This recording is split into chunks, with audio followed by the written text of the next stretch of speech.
Yeah, we have a guest coming in right now. And he's got a WWE Championship match coming up at Wrestlemania, which is unbelievable based on the story that's been told. Ladies and gentlemen, Kofi Kingston is here. What's going on, man? What's up, man? How are you? I'm fantastically well, just hanging and banging, walking and talking, you know what I mean? Big media day today, but it's all good. Everything is great. Yeah, how is it doing media right now without, you've been in a group called The New Day for years, and you guys are joined at the hip. You got your New Day shirt on. Usually you walk around in matching tracksuits. I know. I mean, it's family. And you do media together always. Yes, it's very strange. So I actually had a media day in Baltimore a couple days ago for SmackDown, and that was by myself. I was on the Fallon show last night. That was alone. So I guess it's a good thing because we're all like doing different things. We have our hands in a lot of different pots right now, and we're kind of diversifying. But it's definitely very strange to be doing a media day solo. Do you feel like it's that on some level WWE is seeing how this goes? We're putting him in the WWE Championship match. Let's see if he can shine by himself. Oh, I have no idea. I mean, I've even before New Day though, I would do media days by myself. So I don't know if that would be like a test. You know what I'm saying? I would hope that they think that I can handle it by now. 11 years being on television with the WWE. Like you guys know I was here before New Day. You guys know that, right? Like you're a comic book guy, right? Oh yeah. Did Joker kill Batman's parents? No. What? No. Okay, see, this is something I literally just found out before you walked Joe in. Chill. That's what they all told me. I had no idea. Yeah. Come on, Sam. Because in the Tim Burton movie, they showed Jack Nicholson killing Batman's parents. Right. And so for years, oh my God, I've been living this. That was your truth. That's my truth. Oh my God. And you're looking at me like you're an ignorant fool. Like, that's crazy. Well, Kofi, I mean, so the story of Kofi Kingston, for those that don't know, is like you said, you've been in WWE for 11 years. You've been popular, but never in the WWE Championship match. Yeah. Like, it hasn't happened for you. Right. 2 months ago or so, a couple months ago, one of the wrestlers ends up getting injured, and he's taken out of a match legit. And Kofi, you get called in to be his replacement in that match. It was a 6-way elimination chamber match. And the lead up to, and that match itself became so big, and you became so, people were reminded of how much they wanted you in that position, I think, that the fans kind of forced the WWE's hand into going, wait a minute, I don't know what the plan was before, but WrestleMania is in a couple months. I think that Kofi's the one who needs to get this WWE Championship match. Yeah, it's been surreal. Like, the support from the fans has been amazing. And like you said, it's one of those things where like you don't realize, or I didn't realize like how much they wanted this. I knew that I wanted it. Right. But it wasn't until like that gauntlet match, and I start getting to like the last few people, and people are just like losing their minds. I'm just like, wow, this is amazing to see this support, because that's what you work for. I've always said that I have no control over like the booking or where things are going to go. The only thing I can control is my performance in the ring, and I always try to do that to the best of my ability. You know what I mean? And it's paid off, and people have seen that and noticed that, and they want this as much as I do. So it's an awesome feeling to have that, just like unwavering support from the WWE universe. When did you say to yourself, "Oh my God, I think this is a real possibility"? Because clearly, I mean, literally a week before the Elimination Chamber pay-per-view. Right. You weren't in the conversation. Even less. Yeah, less than a week. It was something that, so I remember, and I've told the story a few times, like I barely do cardio. Like, I'll lift, but I don't, like, I'm small enough as it is. So for me to be on the treadmill, like burning off more unnecessary calories is probably not the best thing. So, or I use that as an excuse to not do cardio. But, I, for whatever reason, decided to do cardio the Sunday before that SmackDown. And then I got a text at the show saying, hey, Ali's going to be hurt and he's not going to be in it. We're going to do a gauntlet match. You're going to be the replacement. Can you handle a gauntlet match? And I'm just like, yeah, of course. But I was mad that like I did the cardio before because my body's not used to like having to like, strain itself so much. I was like, I wouldn't have done cardio if I knew I was going to be in the ring for another hour. But yeah, I mean, that's the key, that like it's a gauntlet match, but that means you were in that match for literally an hour. Yeah. But at the same time too, like I've been around long enough to know that these opportunities are few and far between, and especially for me to even be like spoken about in this this title picture was something that I knew that I had to do well in, you know what I'm saying? Because again, like these opportunities are so rare. So it was my only objective to kind of like knock it out of the park, and I think we did a pretty good job. Yeah. So is that what you do? You go like, okay, I didn't know this morning when I woke up this wasn't happening, right? But I've got 50 minutes to shine in this gauntlet match.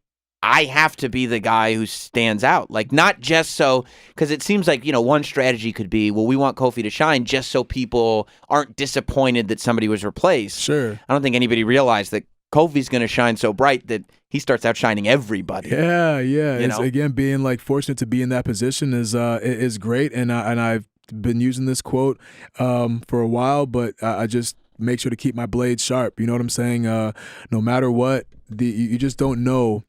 Like you're always one match away. You know what I'm saying? You don't realize it, but you're literally one match away from doing great things. And, you just kind of have to keep going out and having those great matches. And that always is the goal, because you just never know like what the result of that performance is going to be. So that's easy for people to take from you now in the context of you proved it to be true. Mm-hmm. But how do you maintain that for 11 years, right? Yeah. 11 years you're going through this. And really, I mean, for me, so in 2009, you kind of flirted with the idea of maybe you are going to head towards the main event. Mm-hmm. I was at the Raw. You had a story going with Randy Orton. Right. I was at that Raw in Madison Square Garden. Oh, wow.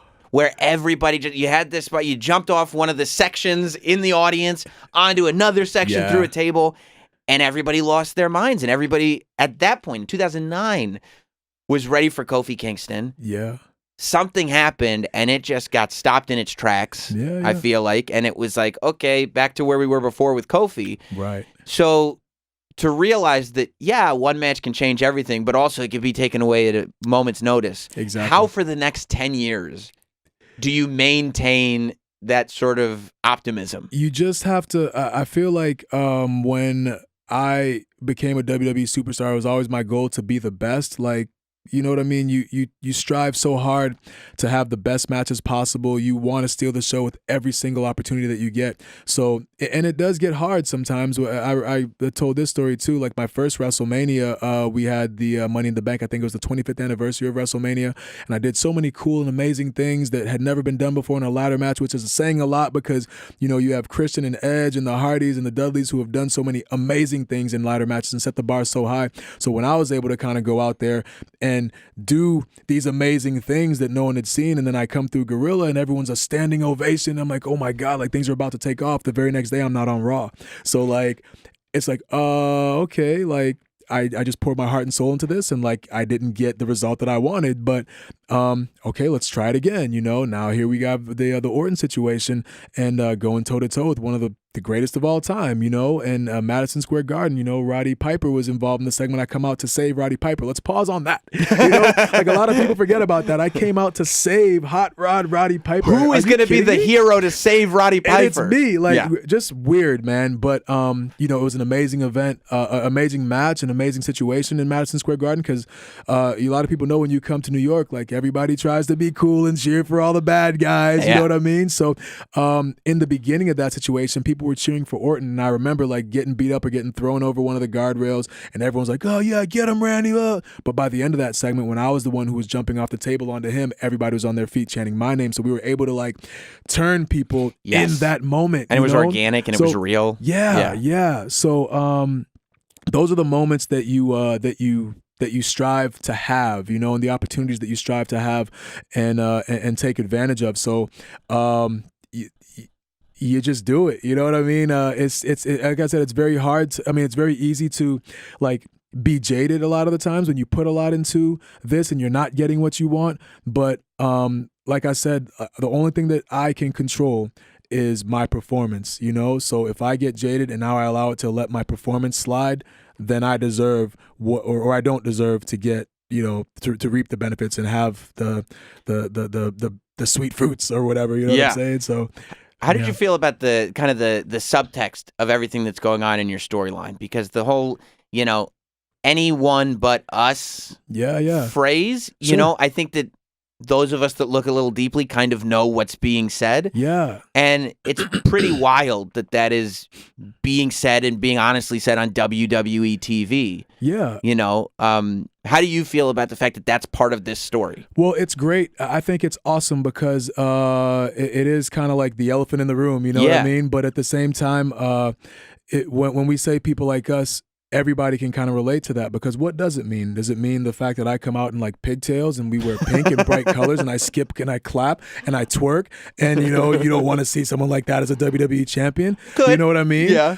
So we intentionally left it to be kind of vague, and there's a lot of people who identify with it for a lot of different reasons. And I think what the coolest thing about this storyline is that, going to like a racial aspect, being an African-American male on television doing great things, we always say it's so important to have representation to where someone who looks like you can look at the TV screen and say, wow, this is possible for me. He looks like me. I can do this. But at the same time, it's also important for people to identify with the fact that, hey, this guy is fighting from underneath. This guy is having mountains put in front of him and he's climbing these mountains, and then more mountains are getting stacked on top and he's still having to climb, and I'm having a difficult time in my life. Well, he's climbing these mountains. I can do that, because he's doing it. So it's like Kendrick Lamar said, there's levels to it. You and I know, you know what I'm saying? So it's so many different levels, and for us to ignore that fact would do the whole story like injustice. So we just, we're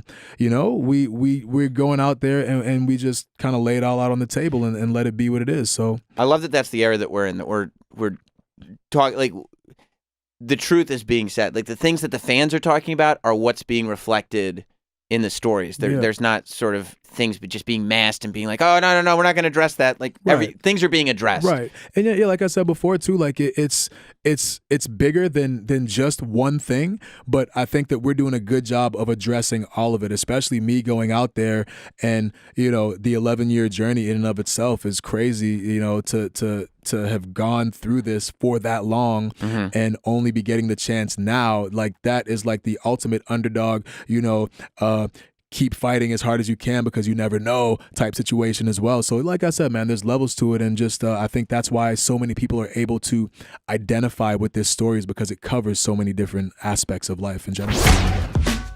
Want more Jim and Sam? Catch up with full episodes and interviews from celebrity guests anytime on demand using the SiriusXM app.